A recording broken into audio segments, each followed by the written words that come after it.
Praise God. May buntag igsoon. God is good. All the time. Kay dalaygon ug mahigmaon ang atong buhi nga Dios. Dalaygon siya sa iyang pagkamaayo sa tanang mga butang nga iyang gihatag kanato. So karon nga Domingo lahi na sad pinasahi na sad nga putahe ang atong gi-prepare. Alang kini pagpahimangno kanato nga kinahanglan tang magkinabuhi nga matinud-anon magkinabuhi diha sa kahayag uban sa atong buhi nga Dios. So manindog ang tanan atong akong basahon ang ato ang verse nga patukuranan sa ato ang mensahe karon. So diri makita sa Juan 8:12. Ako mao ang kahayag sa kalibutan. Ang mosunod kanako dili na maglakaw sa kangitngit, kundi magbaton sa kahayag sa kinabuhi. Dios nga labing gamhanan, dalaygon sa walay katapusan. Thank you kay Ginoo sa mga pulong among mapasidunggan karon. Thank you kay Ginoo nini nga pulong mo kanay mo badlong sa mo paghiwi mga hiwi nga pagkinabuhi nini kalibutan na nga magkinabuhi kami diha sa kahayag uban kanimo o Dios. Maglakaw kami nini kalibutan na nga ikaw ang among suga sa dalan nga mong giagian. Dili kami mapandol, dili kami masalaag tungod kay ikaw nakaangkla na diri sa mong kasing-kasing o Dios. God, kini nga pulong dili mo labay nga kawang hinuon, mahimo kini nga panag-ingnan sa pagkinabuhing matinud-anon subay sa imong kabubuton. Dili akong kagalingon ng matuboy kun dili ay mo pagkamaayo o imong pagkabalaan o Dios. Ining tanan ng gipangayo gipasalamatan pinagini sa Kristo muli sa mong luwas ta magingon. Amen o amen. Hey, magapanglingkod. So karon nga buntag dadon ko kamo nining usa ka uluhan nga gi pang-ay akong gitkuan og pagkinabuhi diha sa kahayag uban ni Kristo. Excuse. Ang mensahe nato karong adlaw usa ka dako kayong pahinumdom gikan sa Ginoo nga kinahanglan ta magkinabuhi sa kahayag. Imagino nato atong kinabuhi kung walay kahayag. Imagino nato ang atong kinabuhi karon pikit gani unsay makita nimo. Ngit-ngit. Ganahan ba ka mo puyo og usa ka paminimalay or usa ka kwarto nga ngit-ngit kay wag gyud kay makita maski kanang alikabok. Di ba? Pero tigyong paita sa kinabuhi. Nga wa tay kanang wala nga ngit-ngit atong giagian. Okay, karong panahon na daghan ang nag-atubang og mga pagsulay. Amen? Di ba? Sa tibuok kalibutan daghang mga pagsulay giagian. Dili lang kay kita. Kung makita nato sa mga news sa TV, mga news sa social media, lain-laing mga pagsulay ang giagian sa mga tawo. Naay ning agi sa mga linog, bagyo, baha nga banlas tibuok, panimalay, way nabilin, tapot lawas. Naay dali lang gikutloan sa kinabuhi. Lahi-lahi tag mga pagsulay. Kagubot sa pamilya, kagubot sa kasing-kasing, kakapoy sa kinabuhi, kakapoy sa pagpangalagad, kakapoy para mupadayon ang kinabuhi. Daghan usab ang murag naglaag sa kangitngit. Walay klarong direksyon o walay kalinaw sa kaugalingon. Apan ang Ginoo nag-ingon dira sa Juan 8:12. Si Jesus mingon, ako mao ang kahayag sa kalibutan. Ang mosunod kanako dili maglakaw sa kangitngit, kundi makabaton sa kahayag sa kinabuhi. Di ba? Kung ang atong kinabuhi igsoon, naakay, wala na nang naakay tumong, mayon ta nga, di ba katong sa time ni Jesus Christ pagkatao niya, unsa may direksyon sa iyahang ginikanan ni Jose o ni Maria, unsa may ilahang gilantaw nga direksyon. Di ba katong bituon nga ning sidlak, nga mura gito ilang gitumo nga naa dira, ana sila paingon. Oh.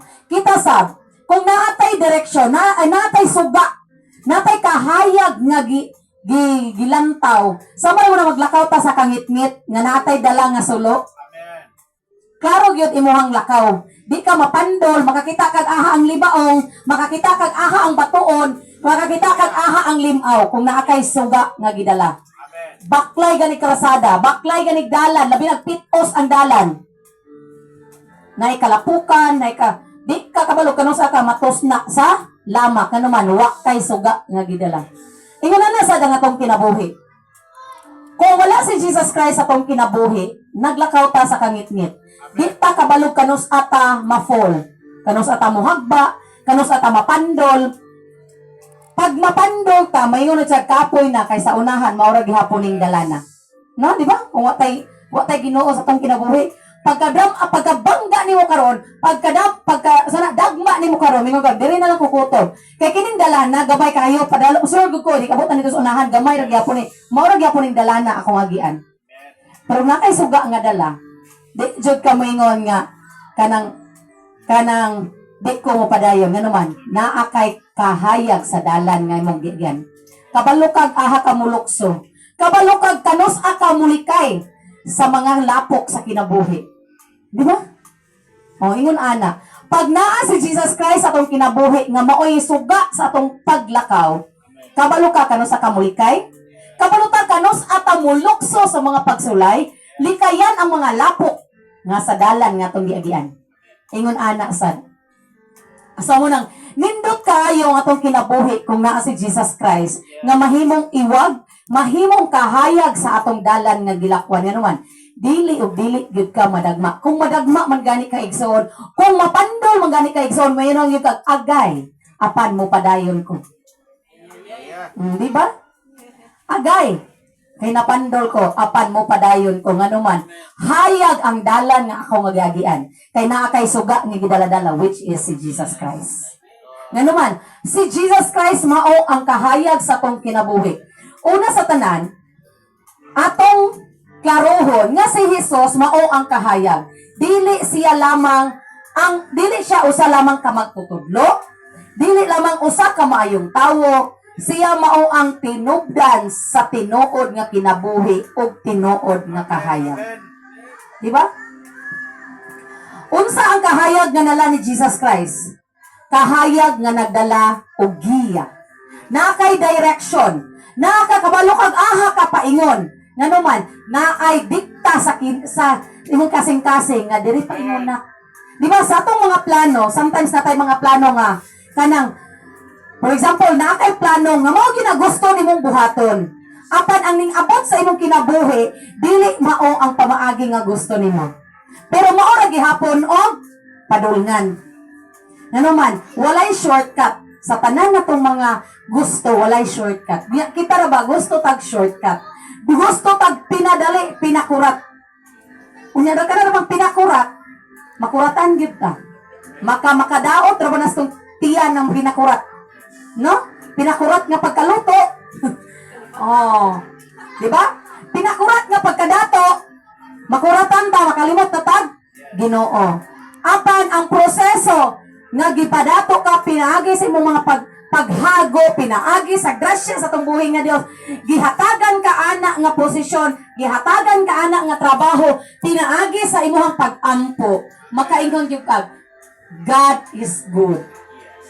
Wala ko pasagdi, gipahiluna ko niya tungod kay naa siya. Nga naman, walay instant aning kalibutan. Kahayag nga nagdalagya, sama nga suga sa dalan sa gabi o. Mo na to kung ingon, sama sa suga sa dalan sa gabi nga imong giagian. Dili gyud manindot ang imuhang pagbaklay, bisan pagka nang sementado dira. Dili gyud mamaayo imuhang pagbaklay kung ngit-ngit ang imong dalan nga imong giagian, di ba? Okay.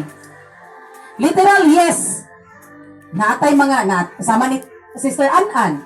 Literally, physically, yes, di siya kaklaro. Dili man niya maaninag ang kahayag aning kalibutana. Apan klaro kaayo nga ana siya kahayag uban sa tong buhit nga Dios. Nga di ba? Nga dili na hadlang, o di ba? Dili na niya hadlang nga bahala. Ngingong diri ra jud ko kutob kay wa mo koy makita, no. Naay gigamit nga nahimong kahayag, nahimong mata niya, which is ang iyang anak, ang iyang pamilya. Kung wala na suporta sa iyang pamilya, sure jud ko na mas muluya pa siya. Apan pinaagi sa suporta, ingon na na support system sa imuhang pamilya. Kung nangitgitan magkakaroon igsuon sa mga problema, Nangitkitan man karon sa mga kabug-aton. Nangitkitan man ta karon igsuon. Ayaw kabalaka na ang Dios, ang suga nga gihatag sa tong buhi nga Dios walay pagkapalong. Kanang imong pamilya, sa ginaingon ko na tong last Sunday, wa ta kabalo, ikaw ang suga karon sa imong pamilya. Nga maghatag og direksyon, paingon sa kinabuhing walay katapusan. Dili man na nimo madali-dali imong pamilya og dala. Dili man na nimo madali-dali sila og guyo dire. Apan, pag makita diha sa imuha ang kahayag o makita sa imuhang kinabuhi ang panagbuhay ni Jesus Christ, wa pay siguro mukuyog na nimo nga nahimo kang suga sa kinabuhi. Di ba? Nga naman, kung musunod ta diha ni Kristo, kahayag ni Kristo ang atong makita, mahimong klaro ang atong agyangan. Sakto dili. Di ba sa itong mga plano, ingon bitaw siya dira, seek ye first thy kingdom of God, and His righteousness, and all these things shall be added unto you. Hatagan jud ka niya og giya. Na kay ginapray karon igsoon, wala pa na nimo na angkon, ay kabalaka. Ang dalan nga imong agyanan gi-process pa sa Ginoo. Ang dalan nga agianan nimo, padulong nga makabot nimo ng imuhang gipangandoy, giproseso pa na. Gihawanan pa na, gikuhaan pa na og mga bato, gipuhaan pa ng mga libaong, gikuhaan pa ng mga limaw. Nga kung muagi ka dira, sure na nga di gyud ka matugsaw sa linaw sa kahugawan. Diba? Ingon anak kanindot ang atong buhi na Dios. Unsa pa? Kahayag nga nagpadayag sa tinuod o unsa ang bakag. Ang kahayag sa Ginoo nagpakita kung unsay matarong o dili matarong. Makatabang kini kanato nga makaila sa sala og malikayan kini. Sakto dili. Kung nana si Jesus Christ sa imong kinabuhi, nga nahimong direksyon, nahimong kada bitong, di ba? Kanang driver, di ba gibuta driver sa barko? Pero himurahunaon na tong driver ta sa barko karon. Unsa man gyud na kadako ng barko? Unsa kalapad ang dagat nganong kaya man timunan nila ang barko? Tungod kay naay kapitan. Karon ang kapitan sa mong kinabuhi og si Jesus Christ manggani ang kapitan diha karon. Sure gyud ko maglawig ka ning kalibutan na nga kaya nimong labangon ang tanang mga balod sa kinabuhi. Tanang mga bagyo sa pagsulay. Pag si Jesus ang nahimong kapitan sa imong kinabuhi. Amen? Yes, imong anak kanindot ang atong kinabuhi. Kung si Jesus Christ ang mahimong captain sa imong kinabuhi. Yan naman, wala gyud dako nga balod, walay dako nga bagyo nga di nimo kayang sa gubangon. Pag maayo, pag si Jesus Christ ang maayong kapitan nga modala sa imong kinabuhi. Amen? Ipakpakan na to tong buhi nga Dios. Kay seryoso ra jud ito. Ikatulo, ang kahayag nga naghatag og paglaom. So may paglaom na tubig. Nagilaoman kinato. Diba? Kinabuhing walay katapusan. Nga mahiuban ta, mahaadto ta sa langit. Nga giandam sa tong buhi nga Dios. Diba? Adto ta sa langit, nga arantang puy-an, diin wala na ikasakit. O, sa to. Diba? Diba? Adto ta sa langit, nagiandam sa tong buhi nga Dios. Kinsa mo dili ganahan anak dito? Bisan pa og nagantos ka, naguol ka og nagkalibog, adunay kahayag nga naghulat og kana si Kristo. Diba? Nindot jud kayo kung si Kristo gyud ang mahimong iwag sa dalan nga imong giagian karon. Murag ayaw gyud ibulag ng kahayag kanang suga nga imong gibitbit karon igsuon, which is si Jesus Christ nga nasulod sa imong kasing-kasing. Ayaw na palunga. Ayaw na ibulag. Nga naman, maunay maghatag og direksyon sa imong kinabuhi karon. Maunay maghatag og paglaom nimo nga makabaton tag kinabuhing walay katapusan. Amen? Amen. Ikatulo, ang tawag sa pagbiya sa kangitngit. Okay. Ingon siya dira sa Efeso 5:8. Kaniadto dulom ang inyong kinabuhi. Apan karon may kahayag na sukad nga kamo nahimong katawhan sa Dios. Busa kinahanglan nga magkinabuhi kamo ingon nga mga tawo nga iya sa kahayag. Usa nang busa. Kanang urgent dili. Kinahanglan dili. So, when pag kinahanglan, walay exemption. Dili ka exempted. Busa man, from the word busa, urgent na siya. Busa, kinahanglan pagdali. Karon dayon. O, ana, ingon siya dre. Busa, kinahanglan. Apoy, kinahanglan. Nga oh yes, importante kayo. Nga magkinabuhi kita. Ingon nga tawo nga iya sa kahayag. Nga naman, unsa man ang kangit-ngit nga gipasabot sa Ginoo. Karon, unsay kangit-ngit nga naani mo karon? Problema. Trials. Temptation. Sa pa? Kawadon. Kabalaka. Maunay mga kangit-ngit na to karon nga usahay mo tabo na sa tong pananaw. O maunay usahay mo tayhok sa kahayag nga atong gidala og maingon tang diri na lang gyud kukutob sunod na lang po. No? Kanang mga sala, kanang sala nga nakagapos nato. Maunay mga kangit-ngit nga magbuhat sa dili kabubuton sa Dios. Mabita to ganina ang mga young people sa tong Sunday school nag-remind nga dili ta pahiuyon aning kalibutan na. Nga naman naa diri ang sala. Kung naa ta aning sala, gamita ang iwag, gamita ang suga, which is Jesus Christ, nga nasa tong kasing-kasing, nga mahimong kahayag karon sa imong kinabuhi, nga dili ka magpabilin aning salaa. Next is kagubo, kabuutan nga wala si Kristo. Nani kabuutan nga wala si Kristo. Buutan, pero wala si Kristo. Saka na siya. Buutan mo na siya, pero wala lang Ginoo. Okay? Muna ba na istorya? Kabuutan nga wala si Kristo. Pag kinabuhi, nga nag-una ang kaugalingon. Mabitaw nang ginarimay ang formula sa abang pagkinabuhi ni kalibutan na kanang Matthew 6:33. Muna yung formula. Jesus Christ plus yourself is equal mga butangan ng kalibutan na. Mao na yung dapat na tong unahon. Dili kay unahon na to tong pagalingon. Unahon sa nakuro ng pagpaninda kay kanang wala ra ba jugoy kwarta. Unya na lang to si Jesus. Pag naan ako daghang kwarta, isa na ko musimba. Musamot na gyud. Nga di na ka musimba kay makuha naman ka kanang maikag na maagni na ba maagni. Okay. Next is, unsa pa nga kangit-ngit, katong kahadlok o kabalaka. Wala na hibalo o aha paingon. Kanag yun, usahay, mabalaka ta, kay wala na tayo ka ng nabalaka ta, kay wala na taani. Pero unsay gingon ni Jesus Christ, ayaw kamo kabalaka, kay di ko kamo biyaan, o dili ko kamo pasagdan nga daw mga ilog. Diba lang na, pag nabalaka na ka, ay, di ko mabalaka. Nga naman, ingon sa Jesus Christ, di ka ko mabalaka. Pero tungkol sa itong pagkatawaran, may mabalaka ko, tungod kay tawhanon ta. Pero kung ang imong kabalaka, imong isanction dito sa itong buhi nga Dios, ang atong kabalaka, ang atong mga kagulanan, atong isanghid, atong isugid dito sa itong buhi nga Dios, ang kahayag makita nimo. Amen? Amen. Next, sa pa nga mga kangit-ngit, kasuko, kasina o kasuko sa kasing-kasing. Kana gyud ang pinakangit-ngit nga mutabon sa atoa. Nga lisod kay nato i-overcome. Amen? Kaya itong kasuko sa kasing-kasing nga dili ka move on. Bantay lang din na siya. Uy, makabalus. Bantay lang gyud. Kana bang word nga bantay lang gyud. Diba?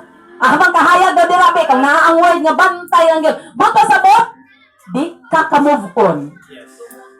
Nagbumot. Kana man gyud. Lisod kayo. Yeah, ingon siya dira, love your enemy. Love your neighbor. Huwag yung maon. Karon, niya kinamutay kasuko. Makabalus lang dyan ko anak niya. Bantay lang man dyan na. Ako dyan makabalus anak niya. Bantay lang. Kana mag yung anak, mag yung, uy! Sa mentality na ito, pag kinahanglan ta mo balos, kadi ta pa, lupig. Di ta pa, utang. Di ta pa utang o kuhit. Kung kuhiton ta, sumbag, gidaya to'y pulit. Nya ingon to siya dra nga kung kuan ka patuon nimo og pan pero gipalamanan og bato. Ibitaw. Kay dili gusto ang Dios nga magpabilin ta sa kangit-ngit. Dili malipay ang atong kalag kung magpabilin ta sa daang kinabuhi. Ang tawag sa Ginoo simple, pero lisod usahay. Sakto dili. Simple ra man jud kaayo. Magpuyo tang malinawon. Magpuyo ta sa kalinaw. Magpuyo tang mahigugmaon. Magpuyo ta sa kahayag. Isa likway. Di ba ang tanang kasuko? Pero tinang lisura biya. Simple ra jud ayo na, pero perte gina tanang lisura himuon. Kana lang love your enemy. Perte gina. May nga tamnan ti kag kawayan o. Ang kawayan lisod ra magid kayo puuhon. Okay. So iyon siya na, talikdi ang kangit-ngit, talikdi ang sala, talikdi ang daang kinaiya, sugdi ang bagong kinabuhi uban sa kahayag. Di ba? Nindot challenge karon. Challenge na tong tanan, which is kita pong tanan gipahinang himangnuan. Talikdan ang sala, talikdan ang mga kasako, talikdan ang kabalaka. Hinoon magkinabuhi ta nga uban sa kahayag. Sugdan na daw nato karon. Kaya? Kaya? Kaya mukat. No, kaya kaayo. Nga nang dili man na kaya, hanaman si Jesus Christ nato karon. Naaman si Jesus Christ nga nahimong kahayag sa dalan nga atong giagian. Pero lami dali ra kay ino kaya no? Kung mabikil ni unya, tingala man ko. Kaya mukat na gining labas ani. Okay, ikaupat nga punto. Unsaon pag kinabuhi diha sa kahayag? Aron kita magpuyo diha sa kahayag, adunay pagbuhat. Ang kahayag dili nimo makita kung dili ka musunod. Amen. Sama ra guna kana bitang usa ka mananagat. Okay, sa may mananagat dire. Oh. Unsa may ilahang kuan nga dira, kanang barko, unsa may ilahang timailahanan nga dira gid sila mupudonggo kanang pantalan diha. Nay kumpas, aside nga nay kumpas kung gabi dako be anang kadagatan. Amay lang adlawan nga makita nimo nga mao gyud akong dungguan ito. Unsa may ilahang kuan kanang parula. No kanang usa na kanang murag kanang suga da pag mapalong sama ra punaan ng sa airplane. Di ba? Kanang dira piloto sa airplane. Unsaon man nila pagkabalo nga dira sila mo landing kung walay signal nga dira ka. Pataka na sa landing oy, sama pud na nato. Mo pataka ra kita tugpa kung wala tay. Sakto nga giya. Sakto nga suga nga gi kuan. Okay, sa may sa tinday ho. Sige man sakay ka airplane. Naginay suga nga magana ka tong mga tawo, magana ana. Nawala sa signal. Kanot kung magana-ana dumada. Papadulong sa parking. Nya, kung dili nimo na ana-anaan atong suga. Di ka straight din ka parking ng eroplano pating dakuha. Wala sa bitag parking nga nang ana Ang sakyanan. Gamay kayo dapat eroplano mo kada ko sumbalay hapit. So naay yun ay giya. Naay suga nga ilahang sundon. Naay kanang blow sa buhat-buhat dapat buhaton. Kanang mga traffic light ingon ana. Kung pula, ayaw patakagdasmag, dira, maligsan ta. Kung green, hala, sige, padayon. Kung green, hayahay yung kinabuhi, padayon. Pero nagpula na gali na dira, hunong. Muda, kay peligro na. Ang ingon, ana, itong kinabuhi. Kung nagpula-pula, nakakaroon igsoon, talo sa mga pagsulay. Pag nagpula-pula, nakakaroon, hunongin na igsoon, kay wak na mao imong biyahe. Hunong sa, reflect, sa bangkani. Pag mo-green na gani, hala padayon. Kaya nga naman, naay yellow signal dira. Kinsa man na, si Jesus Christ. Ang yellow signal sa imong kinabuhi nga dapat, padayon na. Kaya nga naman, wak na naman nagpula-pula dira. Padayon, igsoon. Ingon na ana, natay traffic lights sa itong kinabuhi, which is si Jesus Christ. Kung nagpula naman ganit na karon igsuon, relaxa, ginhawag ako. Pag nanay go signal sa Ginoo, sige, padayon. Ayaw pa tayo dasmag. Kaya basig madisgrasya pa ta. Amen? Amen. Ingon ana ang atong kinabuhi. dapat naatay kahayag nga dapat natong sundon, which is Jesus Christ. Okay. Una, paglakaw uban sa Ginoo matag adlaw. Every day, kauban nimo si Jesus Christ. Ayaw lagi na biyaan. Ayaw lagi biyae ang kahayag nga gihatag ni Jesus Christ. O ayaw biyae. Nganuman, dili lang kada Domingo, ha? Nakoy, dili lang kay kada Domingo Kristohanon ta. Naaraw ba ko'y kuan? Naaraw ba yung mga Kristohanon nga? Halag, pag Domingo, aw, Kristohanon ka, ayaw mo kayo kini mo saktong Kristohanon. Pag Lunes to Biyernes, aw, di naging maduring yung kinabuhi ko. Yang people, basin ka mo, Kristohanon mo karon. May kayo mong imin-imin ra, aleluya, aleluya, praise God. Unya, inig uli, may nakita magkimbot-kimbot niya. Na may osorong ko sa TikTok, may katong mag-ana-ana kayo, may kim-ana-ana. Unya, og mag-worship, mag-ana ra ta pirme. Oh, anak ra gyud. Di gani ka balo mo kanta, pero pakiaya tong TikTok, mag-ana-ana, oh. Laglag kay lubot. Igwad kay lubot, may pagka mo ana-ana. Young people. Basin og young people ta karon, Christian pa ta karon. Unya ana ambot. Ano man? Christian lang ta, Kristohanon lang ta. Kung madomingo. Pag Lunes to Sabado, adi na ta Kristohanon. Hindi mo musimba mapukog na. Mana day no? Ug mo musimba mapukog. Mga mo ko pasaylo sa tumbuhi nga Dios.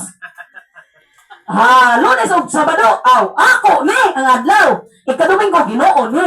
Ana di ay na. Sa ginaingon ko na, we are not secret agent of God. Kung Kristohanon ka karon diri inigawas nimo ani nga dapit, Kristohanon gyud ka nga makita. Young people, hello. Oh, di ba? May kita mag-ana-ana ra po. Ana-ana na yun. May kay mo pusing-pusing atong cellphone. Ay kay, pwede may naghanang TikTok karon. Sa patas to uso, mag-TikTok ta. TikTok na, ana-ana. Pasayawa gani. Para press and worship. Sus, mura na gyud kandilang nag-ugbok dira. No? Maulaw ta mo ingon nga, I am a Christian. Maulaw ta mo ingon sa itong mga kaupang mga barkada nga, huy, dili ta ana, kay dili man na maayo sa kinabuhing Kristohanon. Kung naapit ta ng kinaiya nato, nga mudali sa itong mga barkada, sure jud ko, kini mga young people, mudaghan ni. Pero tungod kay kamo kini mga young people, mao man hinoy dadon. Mao man hinoy danihon. Kuyog dayon oy, murag yung kabong natusukan sa ilong ba, humog kay birahon. Then, unsa pa? Mag-ampo o magbasa sa pulong sa Dios. Mo to akong giingon ka ganina.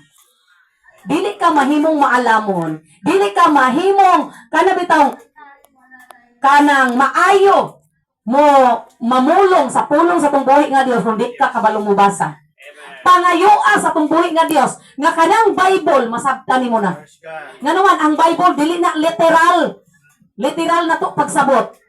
Puros na pasumbingay. Puros na mga panag-ingnan. Sa pagkinabuhi nato karon. Next, ang kahayag magsugod sa imong relasyon ni Kristo. Asa may relasyon nimo karon ni Jesus Christ? Kung ang imong relasyon karon ni Jesus Christ gamay po ng kahayag nimo karon. Apan kung imong relasyon ni Jesus Christ dito nagdilaab, dako po kay kaog kahayag. Dako kay kaog simsaga sa maragunaan ng paghaling gani suguro nag 5 ka buok. Ay 2 ka buok paglungag makaluto ba ka? Sa sure ko, hilaw lata ng imong nilungag, di gyud na lamig kanon. Apan kung ang imong kalayo sa imong nilungag, sakto og siga, sakto og sugnod, sure gyud ko laming pagkaluto imong nilungag. Amen? Oh. Lamig kay nakanon ng sakto og bukal. Ingon ana sakta. Kung sakto pagsugnod sa pulong sa tong buhi nga Dios, lami kay ang pagkaluto nimo sa imong pagkakristohanon, lami kay kaog kanang labi kay ka o produkto, labi kay ka atubangan sa tong buhi nga Dios. Next, pagpakita sa gugma